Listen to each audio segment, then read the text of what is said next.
Hello po sa lahat. Isang magandang hapon at mapagpalang hapon po sa buhay ng bawat isa, sa lahat po na nanonood, sa kanilang mga opisina, kanilang trabaho, sa kanilang bahay. I do believe po na ang mapagpalang biyaya ng Diyos ay sumasa atin, sumasa inyo, ang proteksyon, ang blessings ng Panginoon. And naniniwala din po ako na ngayong hapong ito ay may gagawin po ang Diyos. Kung ikaw man ay nakikinig ng preaching na ito, ng video ito, ay naniniwala ko na may gagawin ng dakilang Diyos. Amen? So natasan po ako ng ating pastor na maghayag ng salita ng Diyos ngayong hapon na ito. At nagbulay-bulay po ako ng salita ng Diyos. At nakita ko po na maraming Kristiyano po ang nilihis ng landas for this times of pandemic. Amen, no? Yung iba, hindi na po nila alam ang gagawin. Pero ngayong hapon po, ang ating pag-uusapan ay pinamagatan ko pong watch your step, no? Sino po sa atin na in despite no sa ating mga nararanasan, no, gusto po nating maging matagumpay pa rin sa ating buhay, no? Maging matagumpay po tayo sa lakbayin, journey ng buhay natin. May matagumpay po tayong trabaho, sa negosyo, sa family, no? At sa lahat po ng gagawin natin ay magiging matagumpay po tayo, no? Pakisabi po sa katabi natin, you must watch your step, no? We must watch our step. Samahan niyo po ko sa pagbasa ng salita ng Diyos sa Proverbs chapter 4 verse 25 to 27. So yung Bible po, nandito na po siya sa screen. Babasahin po natin. Samahan niyo po ko, Proverbs chapter 4 verse 25 to 27. 25. Palaging sa hinaharap ang pukol sa iyong tanaw. Ituon ang iyong pansin sa iyong patutunguhan. 26. Siyasatin mong mabuti ang landas na lalakaran, sa gayon ang lakad mo ay laging matiwasay. 27. Huwag kang liliko sa kaliwa o sa kanan. Humakbang ng palayo sa lahat ng kasamaan. No? Ang Diyos po ang magpala ng kanyang mga salita. Hallelujah. Sige po, tayo po yung manalangin. O hallelujah, dakilang Diyos, Ama ng makapangyarihan sa lahat na may gawa ng langit at lupa. Pinupuri ka namin at pinapasalamatan ka namin sa araw na ito. At Lord God, hayaan niyo po ang iyong mga salita ang mangusap sa amin. Hallelujah. At gawin niyo po ang aming puso, Lord God, ay maging matabang lupa, Panginoon naman, na maging magkaroon, Panginoon, ng iyong words, Lord, upang matatak at magrema sa aming mga puso ang lahat ng aming mapag-uusapan. O God, Lord, give us the spiritual mind, give spiritual heart, and the spiritual ear, Lord God, na Panginoon, na sa buhay namin na lahat ng aming matututunan at maririnig sa araw na ito. Maraming salamat, O God. Tago niyo po ko sa iyong likuran, Panginoon. We speak the authority and power in your words as we review all the work of evil sa pangalan ni Jesus, all the distractions. Hallelujah, in Jesus' name. Maraming salamat, Lord. At naway punuin niyo po kami at busugin niyo po kami ng iyong mga salita sa oras na ito. Sa pangalan ni Jesus, taga Nazaret. Amen. Ayan. Amen. So, ayan po, ito pong binasa natin ay sa aklat po ng Proverbs, no? At ito po ay, kung mapapansin po natin, ito po ay payo po to ni King David, no? Kay King Solomon, no? Nung nabubuhay pa po si King David ay minimentoran niya po si Solomon, no? Ang kanya pong anak ay si Solomon, no? So minimentoran niya po yan at ito pong aklat ng kawikaan na to ay lahat po ng mga learnings, no, lahat ng payo ni King David ay isinulat po ni King Solomon hanggang sa ito po ay naging isang libro at napasama po ito sa aklat, no, ng kawikaan. Lagi pong pinapayuhan ni King David si King Solomon dahil sa kanya po ito turn over yung kingdom at pamamahala po ng bansang Israel. Kaya abot-abot po yung payo ni King David kay King Solomon. Kaya ito pong verse na binasa po natin ay isa po ito sa maraming payo ni King David, no, sa kanyang anak na si King Solomon. Ang sabi niya po ay palaging sa hinaharap ang pukol ng iyong tanaw, no? Huwag kang lilingon sa kaliwa ni sa kanan, humakbang ka palayo sa lahat ng kalikuan, no? Sa ngayon hapon po pag-usapan po natin why we need to watch our step, no? Why we need to watch our step, no? Bakit po kailangan po nating tignan yung ating mga hakbang at nilalakaran, no? So kapag po tayo ay for example, tayo po ay kakain sa mga restaurant, sa mga fast food chain, no? Kapag naglilinis po sila, no, yung kung makikita niyo po kapag basang-basa yung floor, meron po silang inilalagay na signage, no? Nakalagay, please watch your step, no? Naranasan niyo na po ba 'yon? Nakikita niyo po sa daan, no? Nung ako po nung crew po ko ng Jollibee, lagi po namin nilalagyan 'yon ng caution, no? Please watch your step, no? O kaya pag aakyat po tayo ng matataas na hagdan, madalas mababasa niyo po yung slogan na please watch your step, no, sa bawat step mo. Bakit po? Bakit po na makikita po natin yun? Dahil tayo po ay pinag-iingat, no, para hindi po tayo maaksidente, para hindi tayo madulas or something, no, sapagkat ang aksidente po kasi wala yang pinipiling tao, walang pinipiling lugar, no? Kahit sino po, matanda, bata, kabataan, pwede maaksidente kung tayo po ay hindi nag-iingat. Pero pwede po nating maiwasan ng aksidente, tama, no? Mapapansin po natin yung mga hindi masyadong nag-iingat at hindi po masyadong tumitingin dun sa nilalakaran nila. Yun po kalimitan ang na-aksidente, nahuhulog o nadudulas o natutumba. Iba po yung focus nila, no? Mapapansin niyo po yung iba habang naglalakad nakatutok sa cellphone, mostly, no, yun ang cause na aksidente, hindi nila tinitingnan yung nilalakaran, no? Na-experience nyo na po ba yun? Nagsa-cellphone po kayo at hindi nyo po nakita yung inyong nilalakaran, no? Nadulas po kayo or meron po kayo natapakan na something, no? So kaya po when we say watch your step, no, kinakailangan po nating mapagmaingat. You must be careful, no? At kinakailangan po nating mapagmaingat para po tayo ay maging successful, no? At para makarating tayo ng matagumpay po sa ating journey bilang Kristiyano, no? Ngayong hapon po ito, mga kapatid, at gusto ko pong talakayin sa talakayin ni Lord yung tatlong mahalagang bagay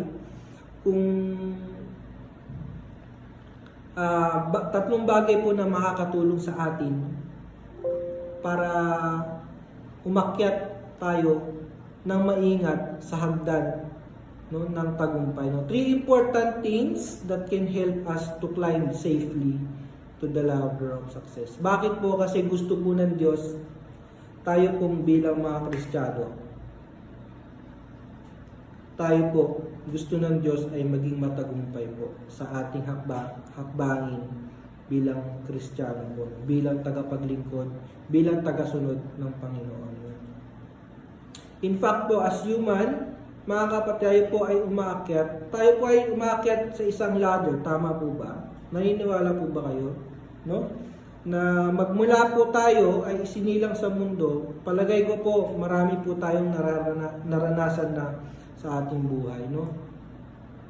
Tayo po ay yung iba po sa atin, no, nakapag-aral ng kinder, prep, elementary, high school, college, tapos po tayo po ay naging professionals. Yung iba po sa atin hanggang high school, yung iba po sa atin hanggang college, no? Iba-iba po.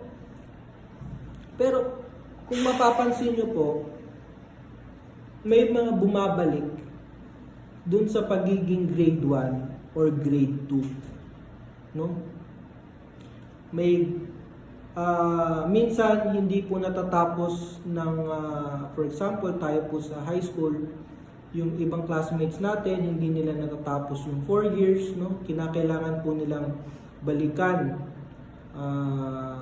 Kailangan balikan pa nila yung mga ibang year, no? At hindi po sila makaalis doon sa level na yon.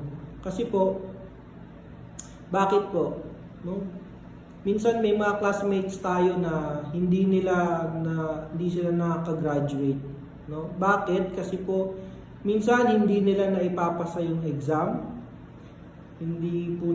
Minsan hindi nila nagiging incomplete po sila sa mga projects. Yan, no? Sometimes may mga subjects na hindi na-attenan, nadadrop sila, no? Minsan hindi po sila nakakapasok sa hirap ng buhay. Yan po yung mga aspects, no, kung bakit hindi sila makagraduate, binabalikan nila, no, yung mga levels, no. Kaya po ang nagiging result minsan nagda-drop po sila, no, or binabalikan po nila yung subjects or yung grade na yon para sila po ay umakyat doon sa mas mataas pang antas ng pag-aaral, no. Now po, punta po tayo sa buhay Kristiyano, no. Sa pagkakilala po sa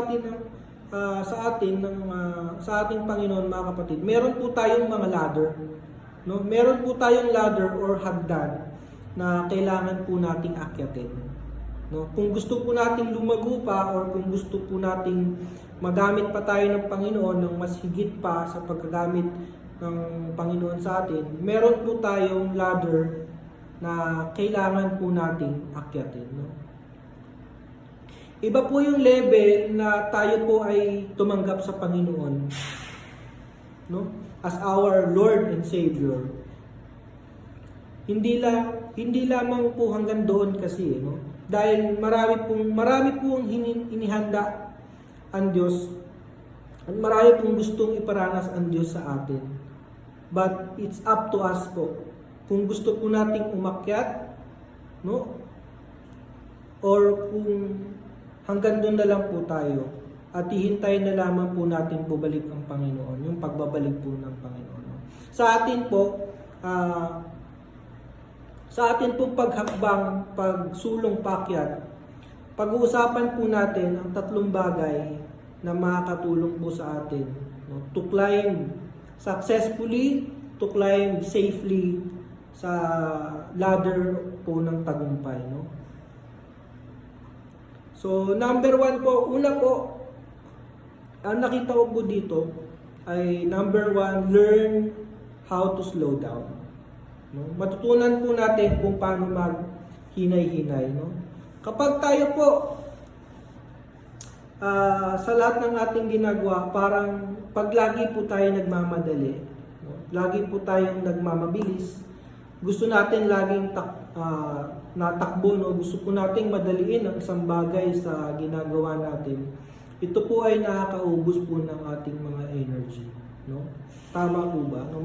Mabilis po nating nauubos yung ating energy, no? Kapag tayo po ay laging nagmamadali, kapag tayo po ay laging tumatakbo na mabilis. Dapat po nating maintindihan, mga kapatid, na ang takbuhin po na sinet ni Lord para sa atin ay hindi po pabilisan, no?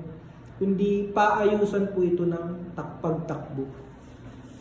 Kapag po tayo ay nanonood po sa Olympics at yung mga athlete po, no? For example, no, nanonood po tayo sa mga Olympics at yung mga athlete ay tumatakbo sila sa oval, mapapansin nyo po, no, sa unang pagputok po ng baril, hindi po sila tumatakbo agad ng mabilis. No? Jogging lang po yung kanilang ginagawa. Bakit po? Kasi kapag binilisan agad nila sa umpisa, mauubos po agad yung energy nila. No? At ma-exhausted po sila at hindi sila makakarating dun sa finish line. No? Marami sa atin po, no, sa church natin, sa Pilipinas, marami po kung napapansin na mga tumanggap sa Panginoon, mga Kristiyano, na sa umpisa, no, sobrang iinit po nila, sobrang bibilis po nila sa una, no? Amazed na amazed po ako doon sa mga taong ganon. At pero hindi naman po sila tumatagal, no? Bakit po? Kasi pag sa una, binilisan mo natin agad, yun po, mauubos ka agad kasi yung energy natin at hindi po matatapos yung karera natin, no? Hindi natin masusustain yung energy nung binigay natin sa una. Bakit po? Sapagkat kinakailangan po natin ng maraming energy para tayo po ay umabot doon sa peak po nung tagumpay. No? Kailangan po masustain po natin yung energy na yun.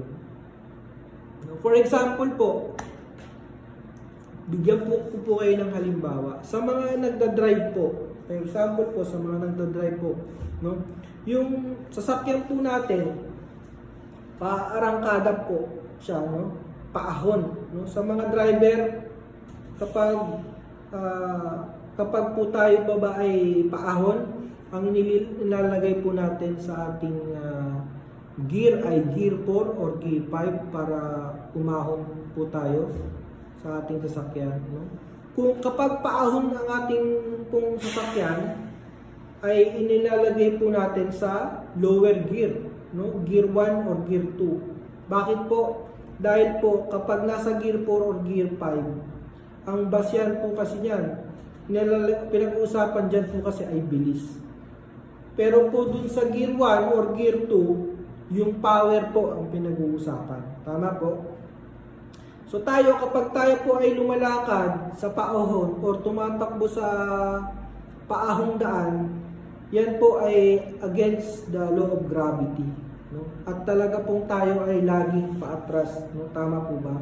So kinakailangan po natin, tayo po ay magmabagal, maghinay-hinay. Kailangan po, kapag paahon, ay kailangan bagalan ang ating pag-akyat. May nakakita na po ba kayo na yung akyat sobrang bilis? Di ba wala naman po? Bakit po kailangan bagalan? Kasi para hindi po tayo maubusan ng energy. Para ma-sustain po natin yung energy natin. Kasi kapag tumatakbo tayo, mauubusan ka ng energy at baka tayo po ay umatras pabalik, no?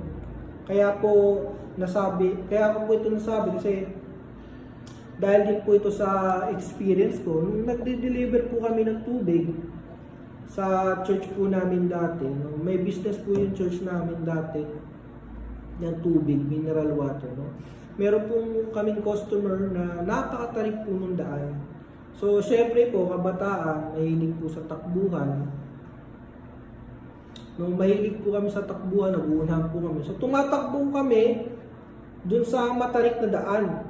Sa pagtakbo ko po ay wala pa po akong 1/4 dun sa aming lalakaran, sa aming pupuntahan. Pagod na po ako at wala na po akong energy. At kailangan na po agad magpahinga. No? Naranasan niyo po kayo. No? So, napansin ko din po kapag dahan-dahan, no? Pag bitbit po namin bitbit ko po yung dalawang container, kapag dahan-dahan po ako sa pag-akyat, napansin ko po, hindi ko po na ibababa yung aking pasang tubig dahil kaya ko po siyang iakyat. So ngayon po, ano pong napansin ko doon? No? Kapag binilisan po agad natin, nauubusan agad tayo ng energy. No? Kaya po yung ningas pugon na mga Kristiyano po, ang kanilang energy ay nauubos po ang kanilang all energy dahil hindi po nila na-sustain yung energy na pinakita po nila nung una, no? Parang katulad din po yun sa pagkanta, no? Pag-usapan din po yun natin yung pagkanta. Kung kayo po ay nakanta or singer, kung ang pagkanta po natin ay uumpisahan po natin sa high pitch agad, no? Asahan po natin tayo po ay pipiyok. May nakita na po ba tayong singer na high pitch po agad yung kanyang pagkanta? Di ba wala naman po? Kapag po ang isang singer ay inumpisahan niya po ang kanyang kanta sa high pitch, asahan niyo po pipiyok po yung singer niyo at mauubusan po siya ng boses, no?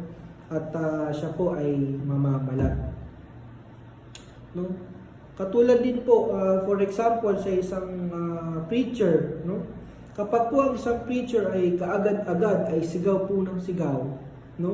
Baka kalahati pa lamang po nung kanyang preaching, ubos na po yung kanyang boses. So, kinakailangan po sa umpisa, maghinay-hinay po tayo. No? Learn how to slow down, no? Para hindi po tayo maubusan ng energy. No, kinakailangan po tayong maghinay-hinay. No? We must learn how to slow down. No? Hindi po ito pabilisan, kundi ito po ay patatagan. No? Ang paglilingkod po sa Panginoon, hindi po ito pabilisan. Amen? Kung mababasa nyo po sa Genesis chapter 33, verse 12 to 14, no? Nung binasa ko po ito, nung mag-meet po si Esau at Jacob, no? Di po nag-meet po sila. At nag-usap sila. No? Sabi po ni Esau, Tara, sabay-sabay na tayong umuwi sa Seir. Papunta po sila sa Seir. Sabi niya, at ako ang mangunguna sa ating hukbo, sa ating paglakad. Ngunit sabi po ni Jacob doon, ang mga bata ay may hinang lumakad at ganun din ang mga hayop. Kung magmamadali tayo para makatipid tayo ng isang araw, no, may tendency na mamamatay silang lahat. Sabi po ni Jacob kay Esau, kung gusto mo, mauna ka na. At sisikapin kong maglakad ayon sa kaya kong lakad at tayo ay magtatagpo sa Seir. Pansinin niyo po, no? Napansin niyo po ba yun na hindi kinakailangan magmabilis, no? Hindi po kinakailangan bilisan po yung takbo natin. Ang kinakailangan po dito ay tumakbo tayo ng maayos. Yung sa tinitiran po naming ngayon, yung hagdan, no? Lagi ko pong napapansin, no? Kapag ako po ay nagmamadaling umuwi, no? Natakbo po ako, lagi po ako natatalisod sa hagdan po yan. Lagi po akong nagmamadaling makauwi, no? Pansinin niyo po, kapag tayo po ay nagmamadali, no? Tayo po ay may tendency na mahulog, madulas, o maaksidente.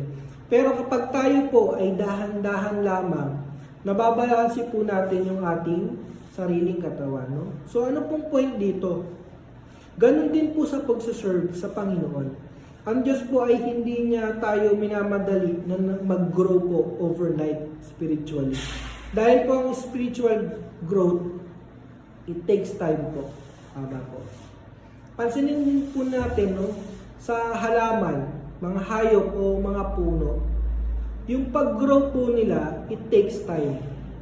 Pero may mga farmers or mga businessman, pinipilit po nilang pabilisin yung paglaki ng hayop or ng manok or ng baboy, no? Ini-inject po nila, pinapakain nila kung ano-ano.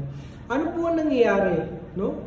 Hindi po maganda yung kinakalabasan. Yung mismong natural made, for example, yung natural made na manok na ginawa ng Diyos, hindi po siya ganun kaganda dun sa man-made, no? Kasi, bakit po? Pinabilis. Kumbaga, hindi siya natural yung time nung time, no? So, ganun din po sa atin bilang Kristiyano. Kung tayo po ay magmamabilis, hindi din po maganda yung kakalabasan, no? Hindi po maganda yung kakalabasan. So, we must learn how to slow down.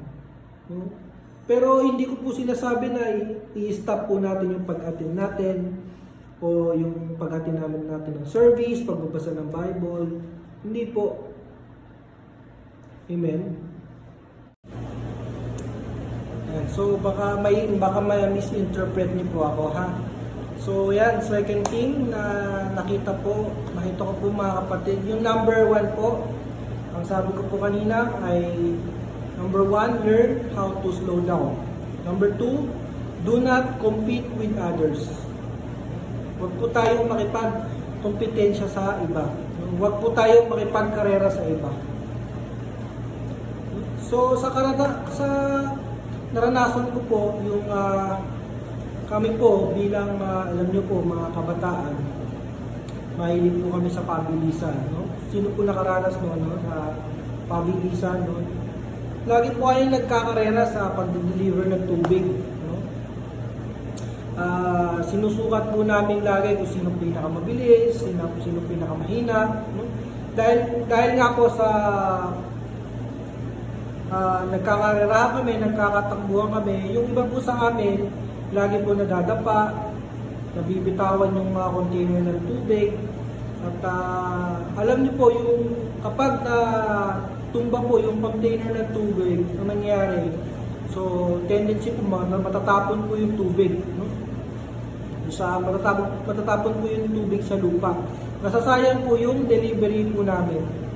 Kasi kulang na po yung delivery namin.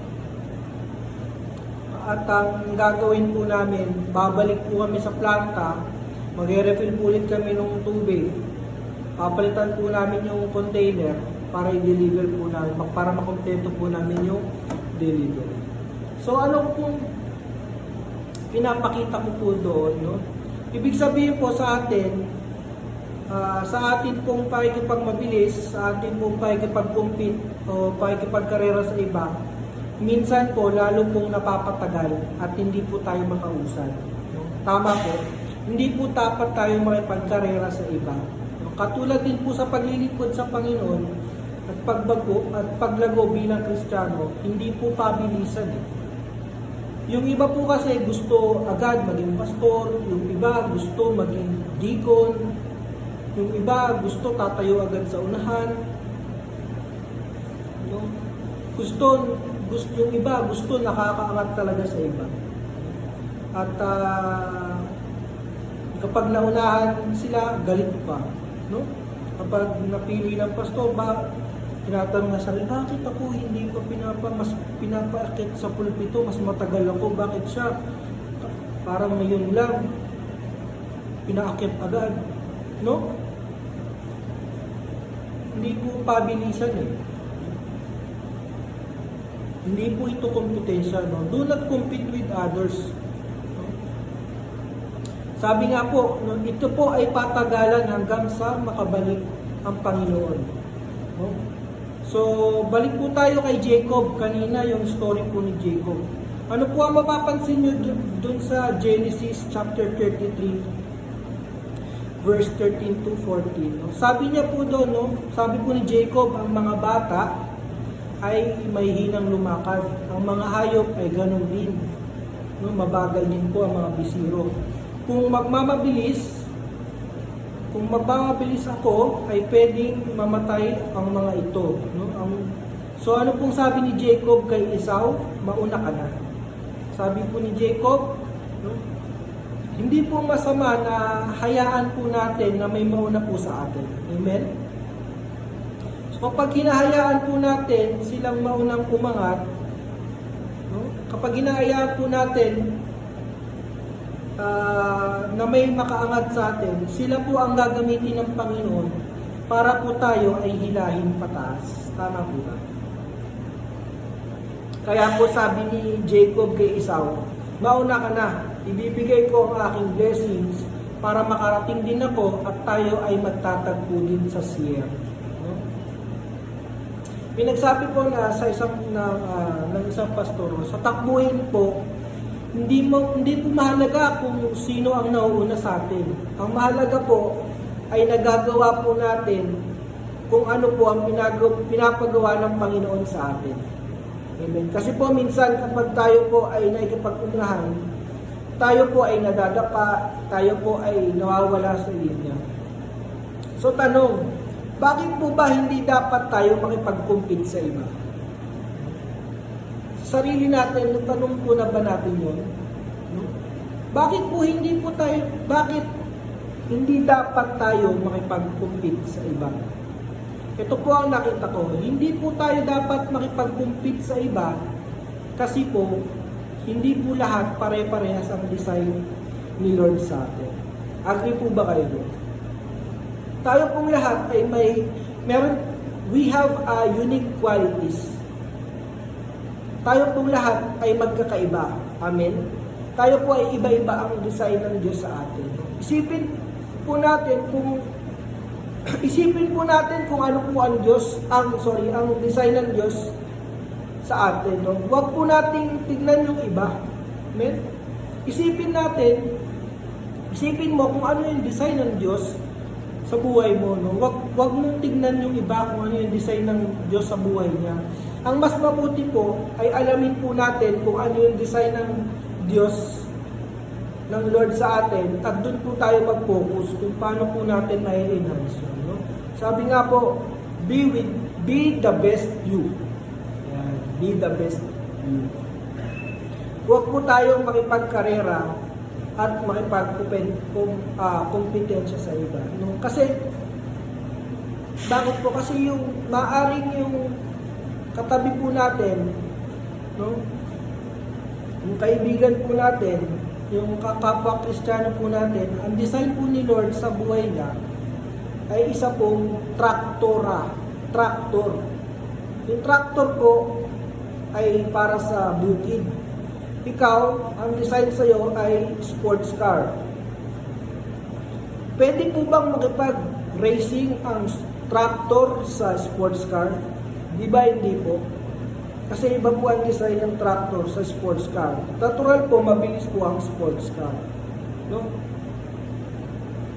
Yung sports car, syempre, wag niya pong lalahitin yung traktora kasi iba po ang design nun. O nga, mabagal yung traktor sa patag. No? Dali mo sila sa patag, syempre po, mas mabilis ang sports car kasi yun po ang design ng sports car. Pero po, yung tractor at sports car, dalhin mo sa bukid. No? Tingnan po natin kung sino ang magwiwin. Ang magwiwin po ay yung tractor. No? Kasi po, yung tractor para po sa bukid. So, ang point ko po, iba-iba po ang design ng Lord para po sa atin. No? Amen. So, I hope you get that point. So, hindi po natin kailangan makipagkompetensya sa iba. Kasi po kung makipagkompetensya lang po tayo, hindi po natin mapopokus kung ano po yung design ng Lord para po sa atin. Sabi nga, watch your step. How you should watch your step? Do not, number 1, learn how to slow down. Number 2, do not compete others. Do not compete others. Why? Kapag nakipagkompetensya sa iba, hindi mo rin mapofocus kung ano talaga yung bigay ng Diyos na talent sa iyo. No? Amen? So, do not compete with others. So, last thing po that I will share po sa inyo ay use your spiritual handrail. Number 1, learn how to slow down. Number 2, do not compete others. Number 3, use your handrail.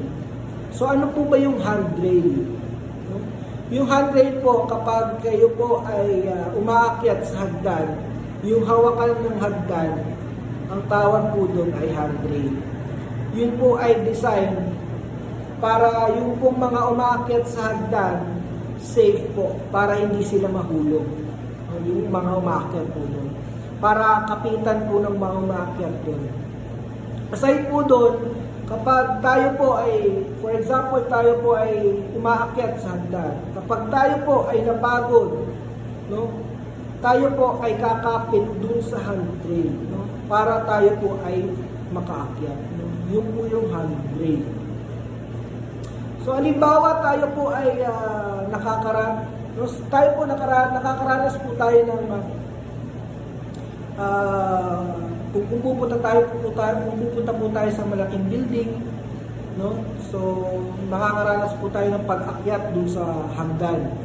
Amen, no? Kapag tayo po ay aakyat, nahawak po tayo dun sa handrail. Amen. At kapag tayo po ay pagod na, tayo po ay humahawak din dun. Tama po.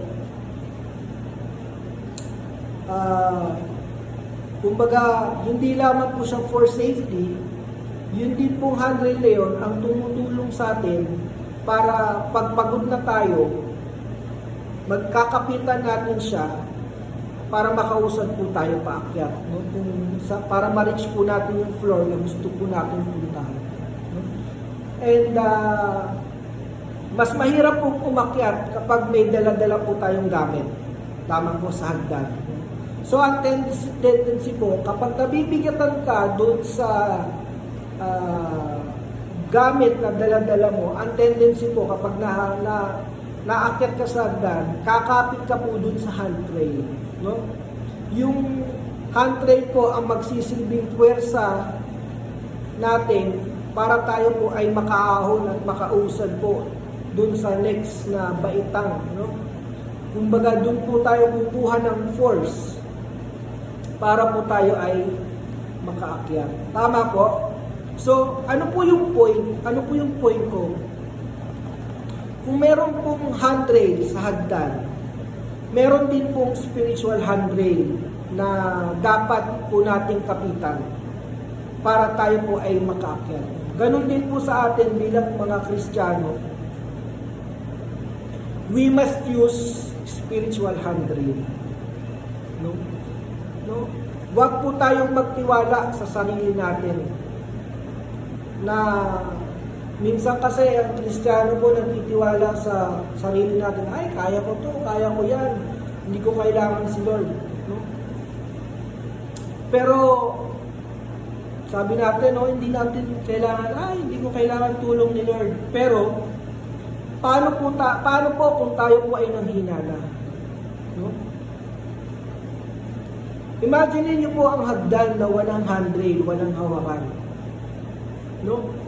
Kailangan po natin ng handrail para makaakyat po tayo, no? Ano po ba yung spiritual handrail? Una po, no, pinag-usapan po natin handrail ng hagdan. Punta po tayo sa spiritual handrail. Dalhin po natin sa spiritual mindset. Una po, si Lord po ang ating spiritual handrail. Siya po ang hahawak sa atin at siya po ay hahawakan din po natin siya. Para po tayo ay makaakyat sa panibagong antas ng buhay po natin. No? Ang Word of God, yan po ang ating handrail para hindi po tayo mapahamak. Amen. Naniniwala po ba kayo doon? Kung tayo po ay nangihina, ito po yung ating kakapitan, no? Yung mga pangako po ng Diyos.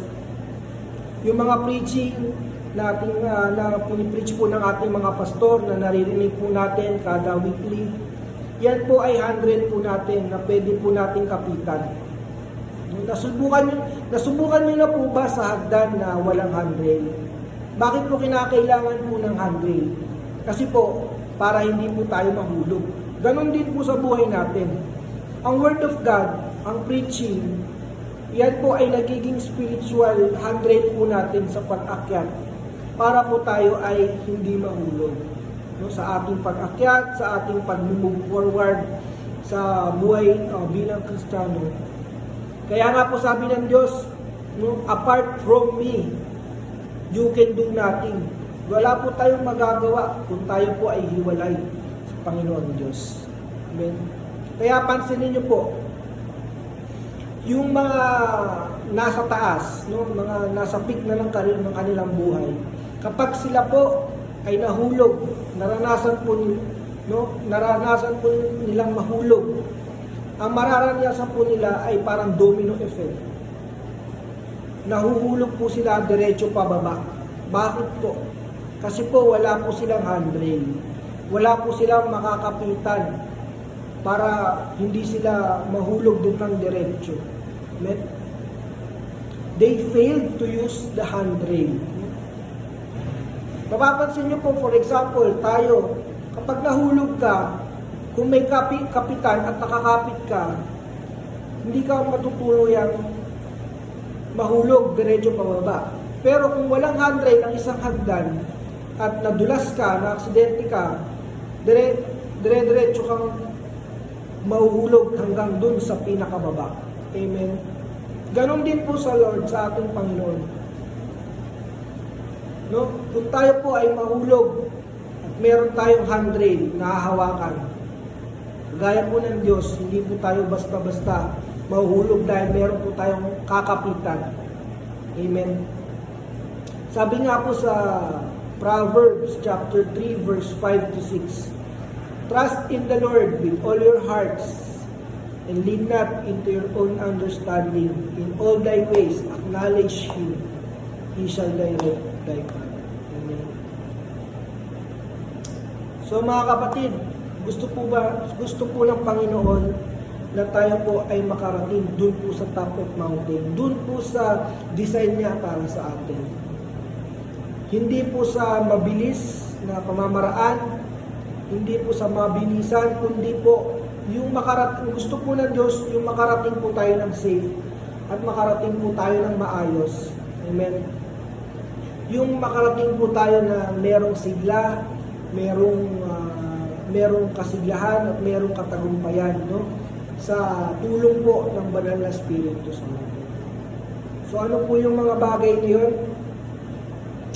Number 1, we must learn how to slow down. Number 2, we must not compete with others.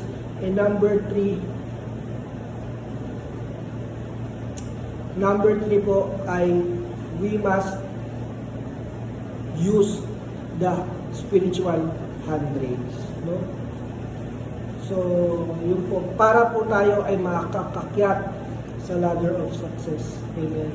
So, hallelujah. Sige po, tayo po ay pumigit at manalangin. Hallelujah. Thank you, Lord God Jesus, for everything, for your words again na ibinigay mo sa amin.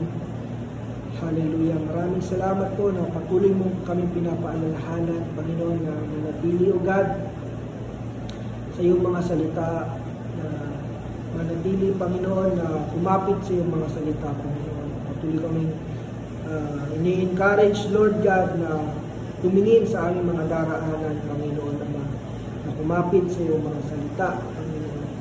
Maraming salamat, Lord God.